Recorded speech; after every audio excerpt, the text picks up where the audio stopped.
Our Hebrew Israelite brothers and sisters, the 12 tribes of Israel, scattered all over the earth. Let me take this moment to say, welcome back. And this is your Dr. Murray Yeshua. And my brothers, my sisters, want to say to you, thank you so much. Thank you, all my subscribers. Want to thank you. Thank you so much. And for those of you who are planning to subscribe and going to do it soon, also thank you. Thank you. Thank you for your likes and your comments. Thank you for your prayers. And thank you for your gifts. Thank you. Bless you, bless you, bless you, bless you. Okay, so we are in Psalm 36. The last time we considered the first 4 verses, and we're going to recap a little bit before we start into verse 5. And we're talking about the goodness of Yahuwah. Praise His holy name, the goodness of Yahuwah. And so, my brothers, my sisters, we just want to just recap a little bit. Okay. My brothers, my sisters, and there are a few things as I look back over what I've said in verses 1 through 4. That's Psalm 36. The first part of those 4 verses, we had considered the wickedness of man. And, after I finish, taping those sessions and hear them, thoughts been running through my mind, as we talk about the wickedness of man. And my brothers and my sisters, right now, we're coming on to election time. And so you can see, one of the things that I talk about was the fact that as Yahuwah's children, it is our responsibility to vote. Okay? That's your responsibility as a citizen of these United States of America.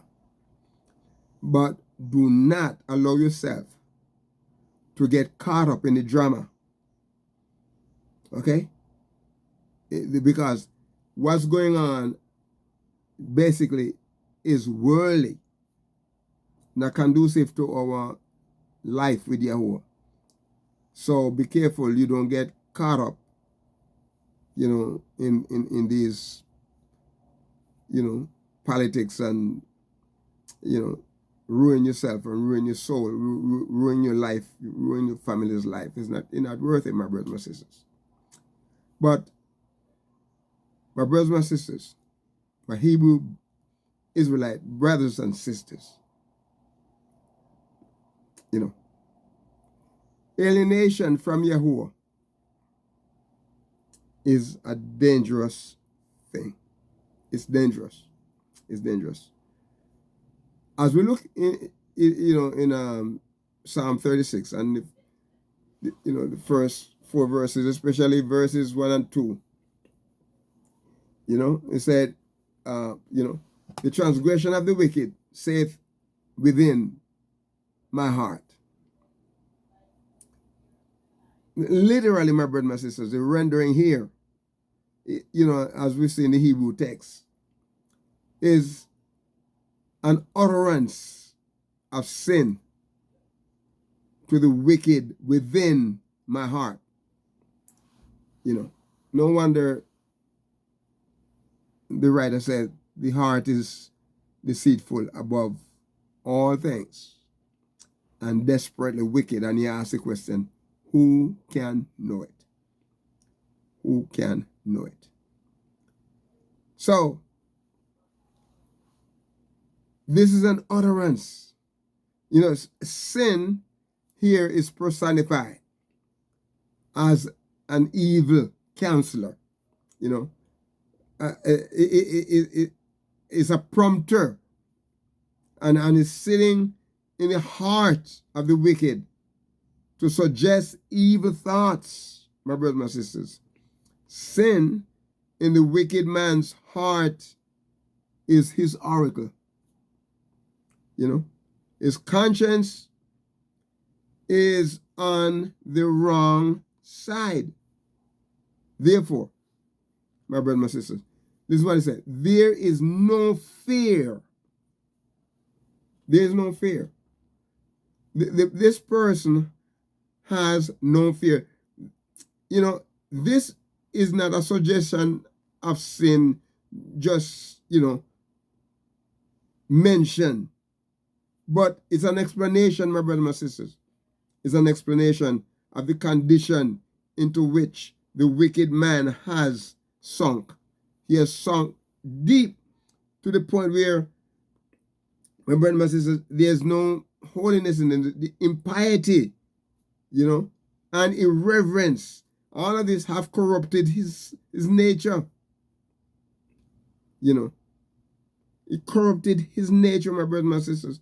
And that sin has become his oracle.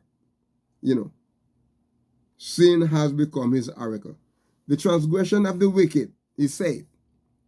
Okay. So, my brothers and my sisters, when you consider, let us say, when we consider, the great and manifold transgression of the ungodly man, or ungodly people, you will come to a conclusion within yourself. Okay? You will come to the conclusion within yourself that they have cast off all fear and serious belief of our Elohim or Yahuwah. Okay? For he flattereth himself, can't do what the scripture said, and he does it in his own eyes. He deceives himself with the vain and false persuasion that Yahuwah does not notice nothing that he does, or it doesn't mind his sin. Or you can say that he will not even punish me. That's what they feel. Yahuwah not going to punish them. They've been hearing this over and over, that Yahuwah is merciful, so he's not going to punish them. Even as wicked as they are, as sinful as they are, not paying any attention to Yahuwah's word, to his ways. They just believe that, Yahuwah is not going to do anything. But my brothers and sisters, until his iniquity is found out, found to be hateful. It's hateful. You see it in politics, my brothers and sisters. You see what just happened with one of the leaders. Sin, the scripture said, be sure your sin shall find you out. You can fool some people some of the time, but you cannot fool all the people all the time. Okay? There's some people out there that are thinking. You can't fool them all the time. So here is this man. Until Yahuwah brings some dreadful judgment, and you see he's deceived, right? So Yahuwah now going to have to undeceive him. You got to bring him to a place where we recognize, that, hey, I cannot make him and others continue like that. Yahuwah gonna, he gonna find out that he cannot continue, and Yahuwah is not going to allow him to continue in his experience. That his iniquity is abominable and is hateful, and therefore he cannot and does not escape the severe judgment that Yahuwah has. So my brothers and my sisters, we need to recognize that. We need to recognize that. Now, we're starting out in verse 5. And in verse 5, my brothers and my sisters, we're going to see here how the merciful Yahuwah, the merciful Yahuwah, we talk about the goodness of Yahuwah, my brothers and sisters. Listen what in verse 5 said. Thy mercy, O Yahuwah, is in the heavens, and thy faithfulness reacheth unto the cloud. Isn't it awesome? Yahuwah's mercy is in the heaven. Thy mercy, O Yahuwah, is in the heavens, and thy faithfulness reacheth to the cloud. It's so vast. It's so, my brothers and sisters, I'm not talking about a little bit of mercy. We're talking about his great mercy, my brothers and sisters. And here the psalmist is using the cloud. He's using the cloud, to illustrate how faithful Yahuwah is. Praise be to his holy name. Praise be to his name. I want us to look at the word here, mercy, because the word here is kesed. Kesed, the Hebrew word. It is Kaf, Samek, and Dalet. Kesed. And here, my brothers and sisters, it's talking about his favor. Kesed, his favor, his goodness, his kindness. Yahuwah's favor, my brothers and sisters. Yahuwah's favor. His grace, in the New Testament, you're going to see a whole lot of that about. Mostly in the in the Tanakh and the Torah, you're going to see his favor. His favor. In the New Testament, you're going to see a whole lot about his grace. His grace is the same thing. It's the same thing. Okay. But it's just one is in the Greek and one is in the Hebrew. And when we talk about his favor, my brother and sister, we talk about his good deed. His good deed. We talk about how kind he is. We are talking about how loving he is. We talk about his loving kindness. We talk about Yahuwah's merciful kindness. We talk about his mercy. We talk about his pity, my brothers and my sisters. Praise his holy name.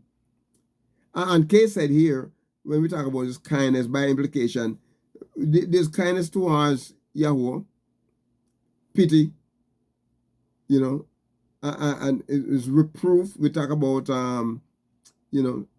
the subject, beauty, favor, good deedliness, kindly, loving kindness, merciful kindness, mercy, pity, my brothers and my sisters.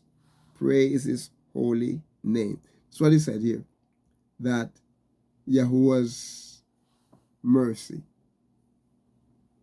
is in the heavens. Shamayim, the heavens. You notice there, it's not just one heaven. It's not just one. It's a plural, multiple. Thy mercy, O Yahuwah, is in the heavens. Anywhere you go, from what layer of the heavens, okay? First, second, third, whatever layer of the heavens that you can travel, you can go. You're going to find his mercy there.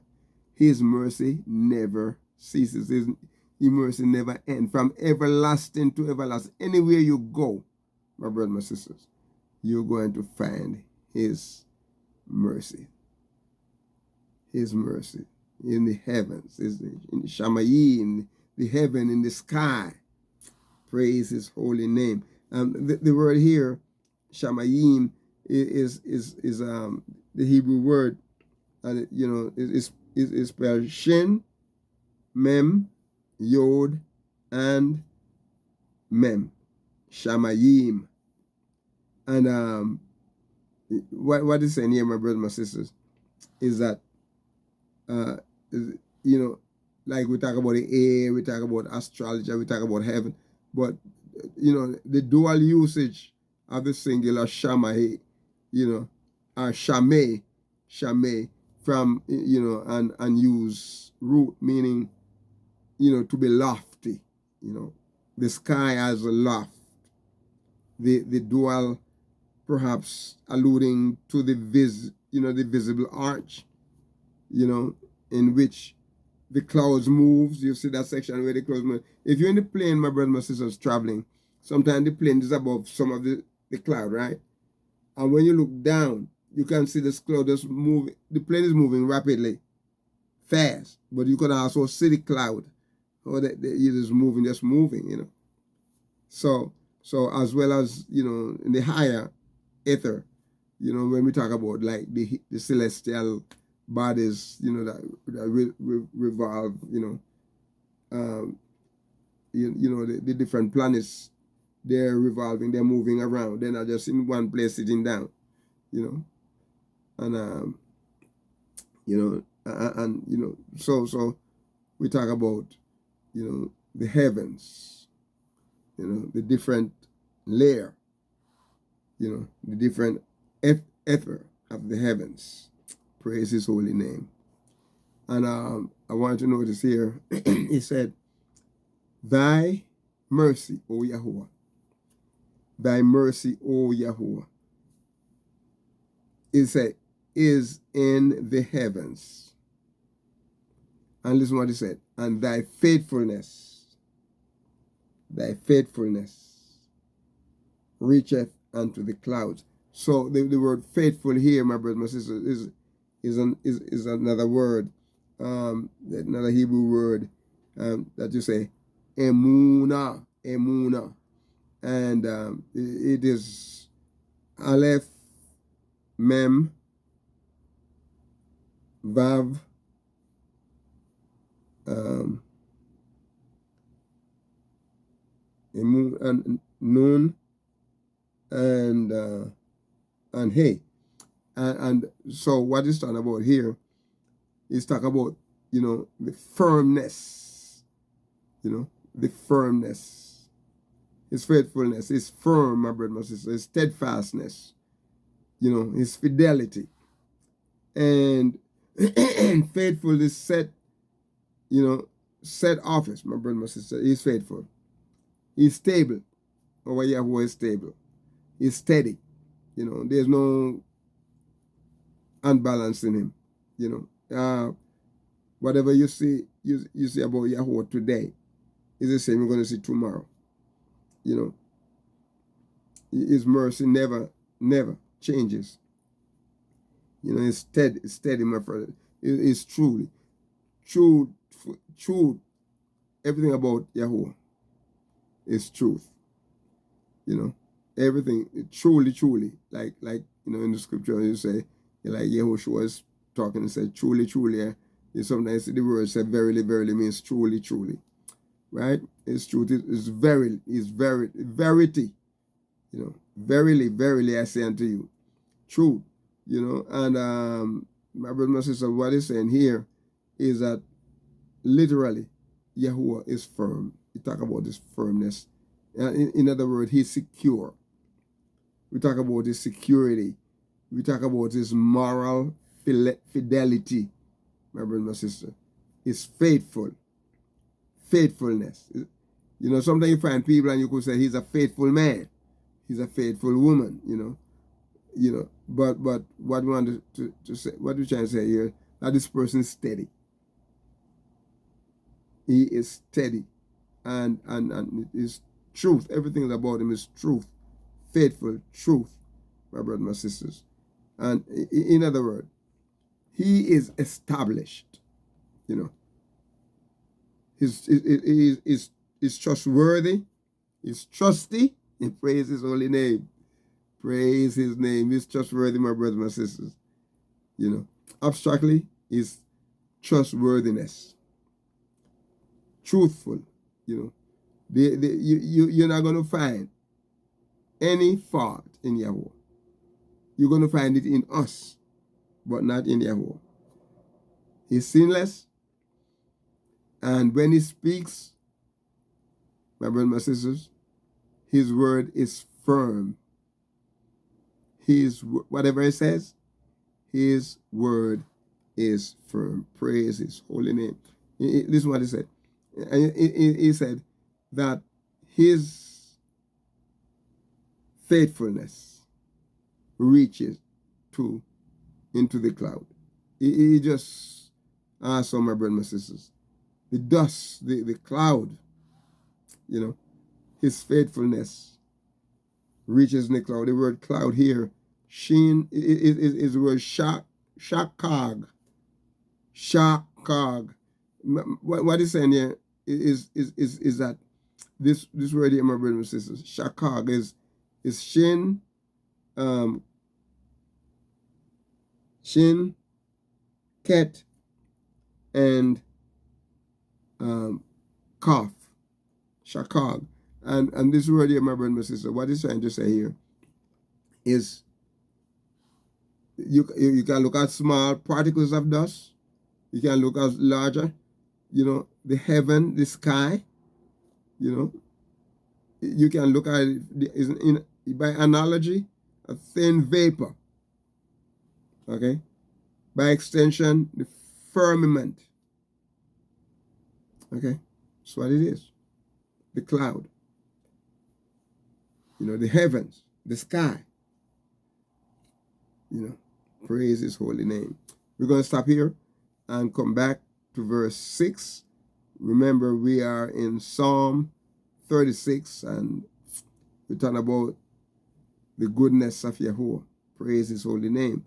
And my brothers and my sisters, we're going to ask you to be a blessing to someone today and walk with the King. Shalom.